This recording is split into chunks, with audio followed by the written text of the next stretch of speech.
51 tools I think you're going to need as a plumber. Standing knife, tape measure, screwdrivers. This is an adjustable one with different heads at the top.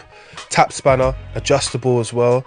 Spirit level is what you're going to need. You're going to need to use all the different sides. These are magnetic.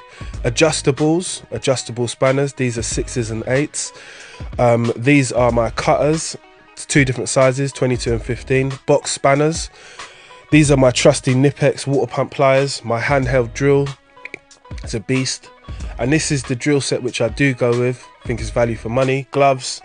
And this is if I'm working on any low carbon steel. This screwdriver and keys and magnetic drill